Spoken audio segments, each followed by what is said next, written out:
Starmer supporters turn on him. Starmer voters finally turn against him as they support UK reform. The tide seems to be turning against Labour leader Keir Starmer, as many of his once loyal voters become disillusioned and frustrated with his government's perceived failure to uphold the principles of law and order.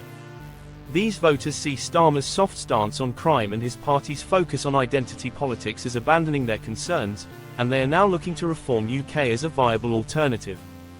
Reform UK, with its no-nonsense approach to public safety and unwavering commitment to British values, is quickly becoming the choice for those who once backed Labour.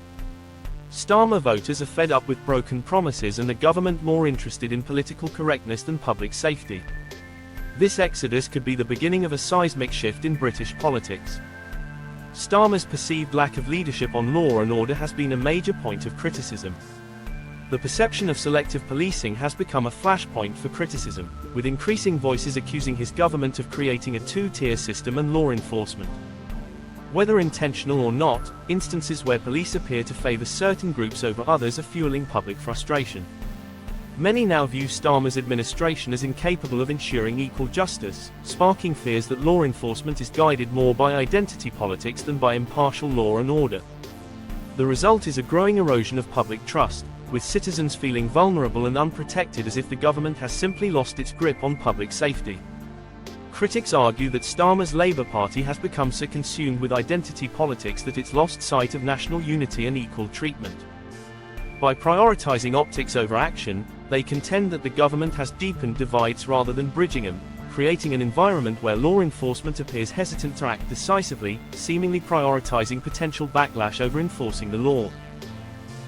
Starmer's leadership is now seen by many as lacking balance and clarity in addressing community tensions, fostering resentment among those who believe his policies place optics above genuine safety and justice. The soft on crime label now attached to Starmer's administration isn't just a slogan, it's a growing perception.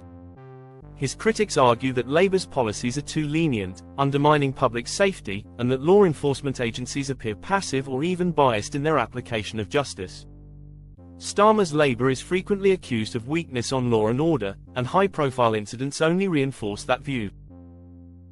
Public frustration continues to rise as many feel that the safety concerns of ordinary citizens are brushed aside. This isn't just isolated criticism, it represents a mounting sentiment that Starmer's government is out of touch with the everyday worries of British citizens. The perception that his policies encourage favouritism undercuts his image as a fair and just leader. For his critics, nothing short of a major overhaul of policing policies will suffice. They demand impartiality, transparency, and a commitment to public safety that applies equally across all communities. The Boston North by-election has sent shockwaves through the UK's political landscape, shaking Labour to its core and proving Reform UK's growing clout as a serious contender. Labour's jaw-dropping 38-point nosedive shows that its traditional base may be losing patience with Starmer's leadership.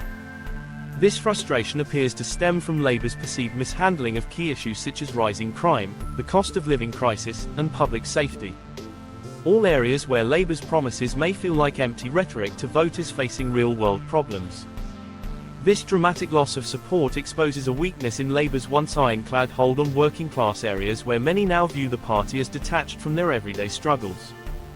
Reform UK's meteoric rise from 0 to 34.8 underscores a strong appeal to voters craving a non-nonsense stance on immigration, law enforcement, and economic reform. Reform UK's populist tone seems to strike a chord with those who feel ignored by the establishment parties, and this isn't a one-off fluke. It's part of a broader wave of political discontent that's pushing traditional parties off their pedestals. Meanwhile, the Conservatives are watching their own support bleed away, down by 11.2 points as Reform and the Greens siphon off votes. This drop signals that the Tories are struggling to keep their footing where upstart parties are addressing concerns more directly. This by-election is a clear warning shot to Labour and the Conservatives alike, signalling that the era of two-party dominance is fading, with Reform UK poised to pose a serious threat in Labour heartlands if Labour doesn't address the discontent simmering in its base. Issue-based voting is on the rise, with Reform UK capturing the attention of those prioritising security and immigration, while the Greens are gathering support from environmentally conscious voters. The Boston North results reveal that loyalty to the old guard is waning, and voters are ready to back parties that speak to their most pressing concerns. We live in a period in which politicians are not very popular, and voters demand action. Reform UK's no-nonsense approach to public safety and commitment to British values is resonating with those who feel ignored by the establishment parties. It's clear that the political landscape is shifting, and traditional parties must adapt to this new reality or risk being left behind.